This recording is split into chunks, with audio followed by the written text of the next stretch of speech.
Laetitia Colombani, bonjour. Bonjour. Réalisatrice, actrice, scénariste et auteure française, vous avez publié en 2017 votre premier roman, très vite remarqué par la critique comme phénomène littéraire, traduit en multiples langues, plus de 7 millions de ventes dans le monde, adapté en pièces de théâtre et en BD pour enfants. L'histoire de vos héroïnes est aujourd'hui sur grand écran. Le roman vous a offert, dites-vous, une plus grande liberté d'écriture. Pourquoi cette adaptation cinématographique? Un autre regard sur l'œuvre? Oui, j'avais pas prévu au départ que ce récit pourrait devenir, un film et quand j'ai écrit le roman, je me disais que c'était, très très ambitieux, à réaliser au cinéma, en fait, sur 3 continents, l'Inde, l'Italie, le Canada, en 3 langues et donc je m'étais justement, autorisée, toutes les libertés possibles en choisissant la forme du roman.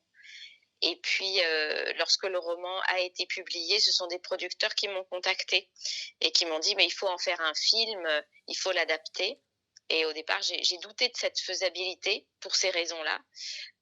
Je sais que tout coûte cher au cinéma, les budgets comme ça, internationaux coûtent très cher et donc j'ai d'abord douté et puis ensuite je me suis dit: «Mais c'est aussi, une opportunité formidable de poursuivre le chemin avec cette histoire, avec ces héroïnes que j'avais imaginées» et donc je me suis lancée dans cette aventure.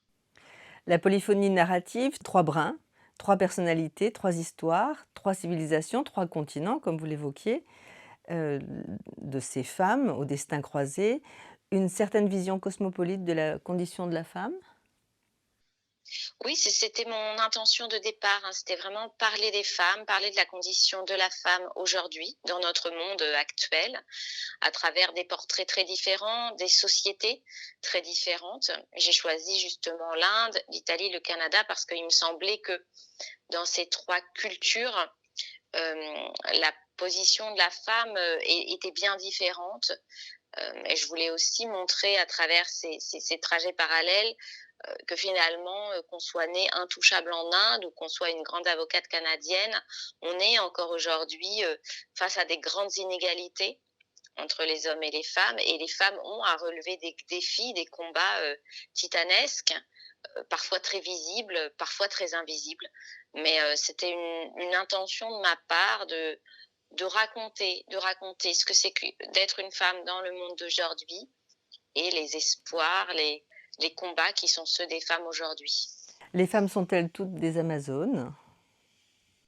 Les femmes sont peut-être pas toutes des Amazones, mais en tout cas dans les femmes que je côtoie, que je rencontre dans ma vie de tous les jours ou lors de mes voyages à l'autre bout du monde, eh bien je peux dire que les Amazones existent toujours et je vois des femmes, incroyables, étonnantes, ces guerrières du quotidien, comme je les appelle, qui livrent des combats, qui sont, fortes, qui sont courageuses et qui portent beaucoup, beaucoup de choses sur leurs épaules. Je pense que les femmes portent le monde entier sur leurs épaules et que, finalement, on le dit pas assez, voilà et j'avais envie de rendre hommage, en fait. C'était plutôt une façon pour moi de rendre hommage, d'écrire une ode, au courage des femmes.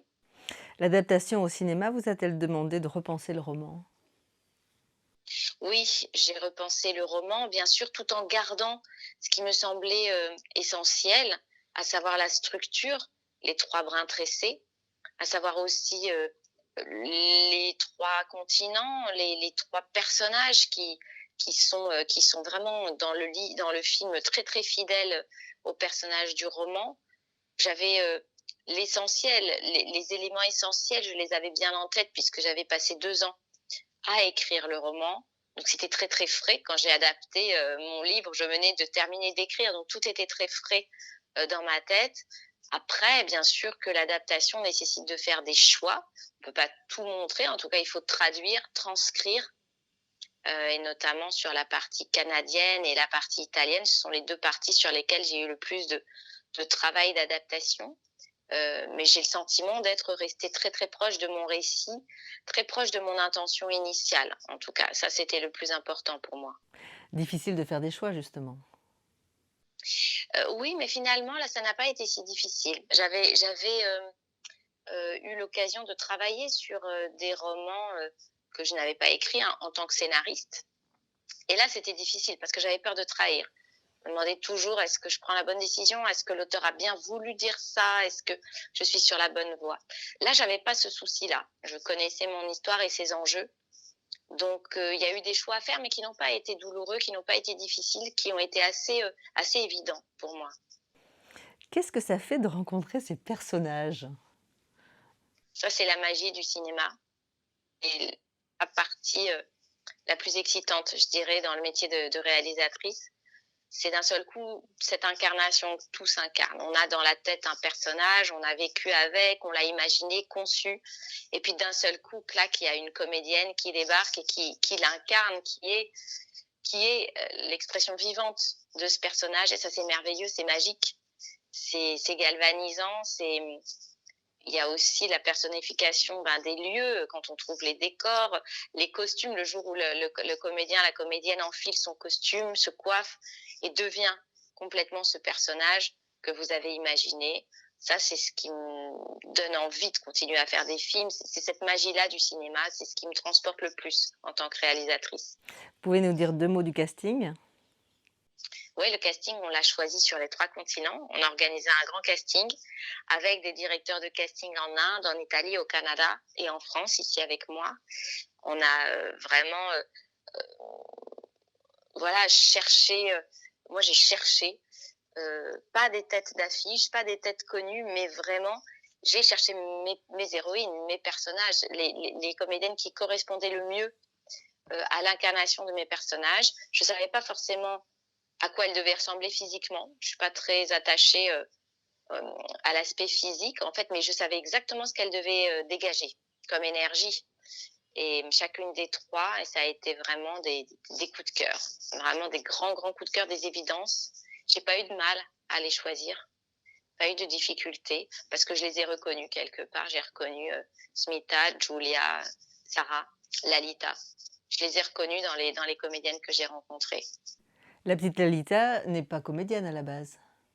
Non, c'est une petite fille qui vient d'une caste extrêmement défavorisée, qui vient d'un bidonville de Delhi, qui n'avait jamais été à l'école. C'est une petite fille qu'on a repérée dans un foyer d'accueil pour enfants des rues qui leur distribue des repas le midi.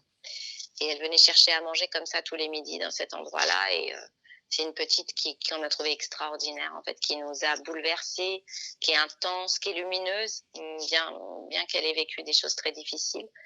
Et c'est une petite fille qui est devenue notre petite mascotte dans l'équipe, voilà. Une enfant extraordinaire. Initialement sujet d'envoyé spécial, je crois, que vous aviez Oui, vu sur La route du cheveu, puis plus personnel avec votre amie qui a été touchée par cette, terrible maladie. oui, La chevelure reste un symbole d'humanité, d'intelligence créative aussi, d'inspiration de la femme en fait, sa oui, séduction, de sa créativité là encore. oui, oui, la chevelure symbolise tout ça. C'est sûr que c'était pour moi un symbole très intéressant à décliner, à explorer. Ces cheveux, c'est aussi ce lien entre ces femmes et l'expression, oui, d'une certaine féminité. C'est aussi un élément très fin, comme ça, en apparence, qui paraît très fragile, mais qui est extrêmement résistant. Tous ces symboles-là me plaisaient. En fait, ils illustraient très bien ce que je voulais raconter à travers ces personnages de femmes. D'autres projets immédiats? Les projets, j'ai un nouveau livre en écriture. Voilà, après 2 ans passés aux 4 coins du monde, à tourner, filmer, monter, promouvoir le film, je vais me recentrer sur de l'écriture de romans. Et puis, oui, un projet pour le théâtre aussi, si je peux continuer à travailler à la fois pour la littérature, pour le cinéma et pour le théâtre, c'est un rêve. En tous les cas, ça vous réussit particulièrement. Merci. Et le sujet de votre prochain livre, vous avez, c'est trop tôt pour vous le demander? Oui, c'est tôt encore, mais c'est à nouveau, c'est un livre qui sera dans la veine des précédents, avec des femmes courageuses. Un grand merci Laetitia Colombani et Merci à vous. tous nos vœux vous accompagnent.